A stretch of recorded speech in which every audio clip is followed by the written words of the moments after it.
नेहा, मेरे जूते कहाँ है? मैं भी ला के देती हूँ।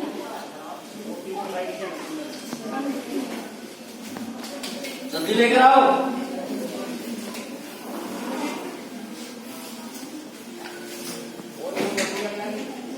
ये क्या, जूते पुलिस नहीं किए?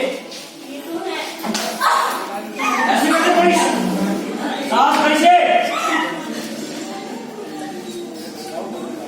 याद है ना, आज तुम्हें डॉक्टर के पास में जाना है चेकअप के लिए, और अब की बार मुझे लड़का ही चाहिए।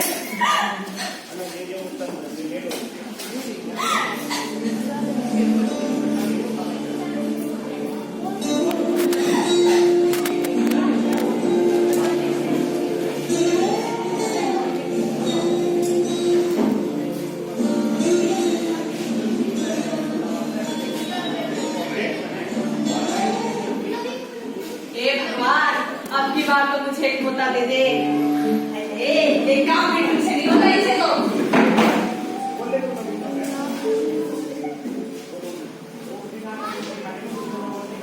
अरे क्या हुआ?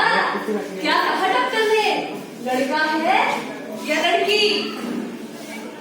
अरे चुप क्यों है? क्या हुआ? अब क्या तेरी जबान तेरे पेट में चली गई? इसकी खामोश तो कुछ और ही बता रही है। ये क्या कह रही थी माँ? सोनोग्राफी से सब पता चल गया है कि इसके पेट में लड़का नहीं लड़की है। क्या कहा? लड़की? हे भगवान! हाँ लड़की। क्या सोचा था? मेरे नाम का फायदा उठाकर डॉक्टर से रिपोर्ट में यह कहलवा देगी कि तेरे पेट में लड़की नहीं लड़का है, तो मुझे कुछ पता नहीं चलेगा। अरे बेटा, मेरी हिम्मत मारी गई थी। पता नहीं कौन सी मनुष्य घड़ी में मैं तेरी शादी इस मनुष्य से करवा दी। मैंने तुझसे कितनी बार कहा था कि अब की बार मुझे लड़का ही चाहिए, लेकिन तूने मुझे लड़का नहीं दिया। क्या तू मुझे लड़का नहीं दे सकती? हाँ? ये मैं कैसे कर सकती हूँ? ये मेरे हाथ में थोड़ी ना है। तो किसके हाथ में है? मुझे क्या पता? तो किसे पता? मुझे क्या पता? अगर हमें पता होता कि एक हमें लड़का नहीं दे सकती, तो मैं तेरी शादी से कभी नहीं करवाती। अभी भी कुछ नहीं बिगड़ा है, तुम दूसरी शादी कर लो। अगर आप दूसरी शादी कर भी लोगे तो भी आपको बेटा नसीब नहीं होगा, क्योंकि कभी मुझ में नहीं, कभी आप में है। बोल रही है। हाँ, मेरे बेटे में मुझे बता रही तू? हाँ? हाँ? हाँ?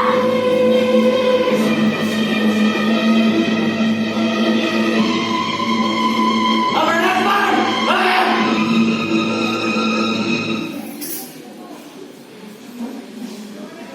बेटा, अब इस लाश का क्या करना है? कुछ नहीं करना माँ, मैंने इसका इंतजाम सोच के रखा है। मैं इसकी लाश को उठा के स्विमिंग पूल में डाल देता हूँ। अगर कोई तुमसे पूछे तो कह देना पानी में डूबने से मर गई। ठीक है बेटा, मैं यही बोल दूंगी।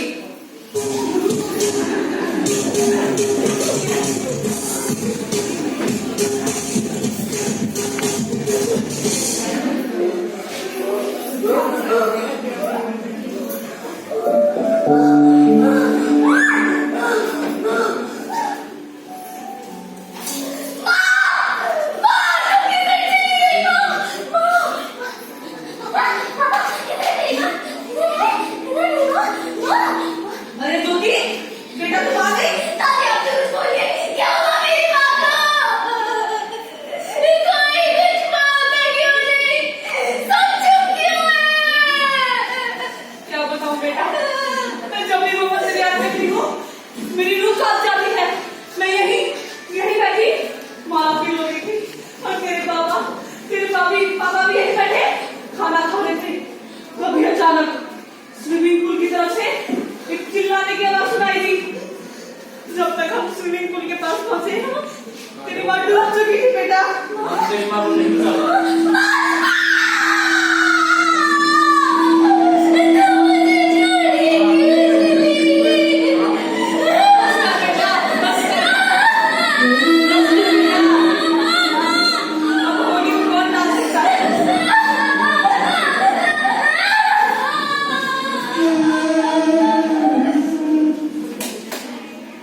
रामू, जरा एक कप कॉफी तो पिलाना, आज बहुत थक गया हूँ।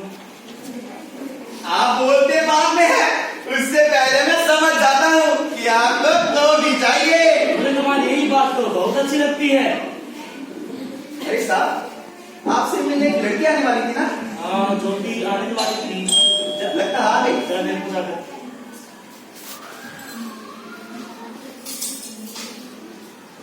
Hello sir. अरे ज्योति, आओ बैठो। रामू, एक कप कॉफी और लेके आना। जी साहब। कहो ज्योति, कैसे आना हुआ?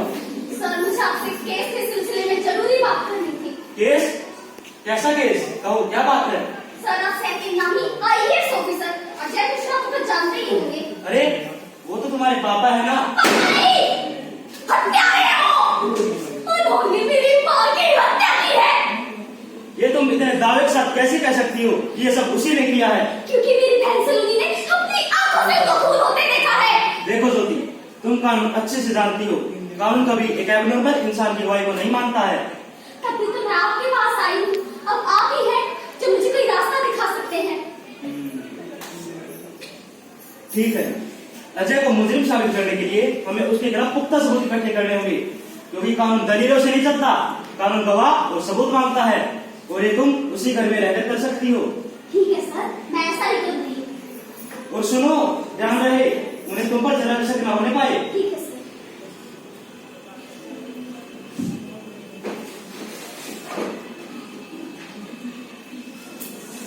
सबूत कैसे ढूंढूं? सबूत क्या करूं? कैसे ढूंढूं? कहाँ मिलेगा सबूत? मुझे परेशान मत कर, कितना ही सोच रही हूँ।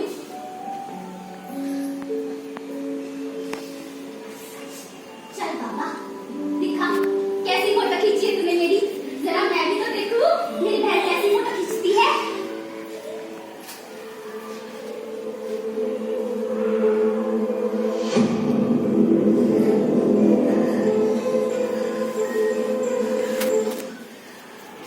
वाह मेरी बहन, जिस सबूत की मुझे तलाश थी वो मुझे मिल गया।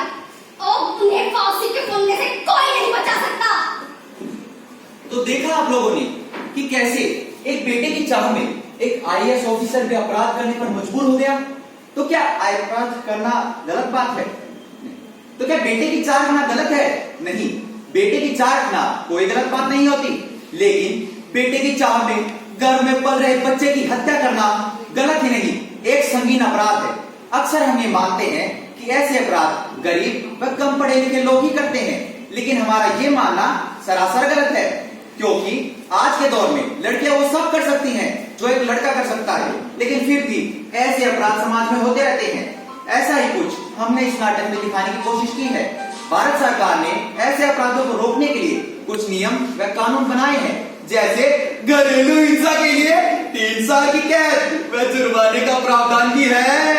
हत्या में हत्यारे का साथ देने वाला भी हत्यारा ही कहलाता है, इसलिए धारा 101 के तहत उम्र कैद का प्रावधान है।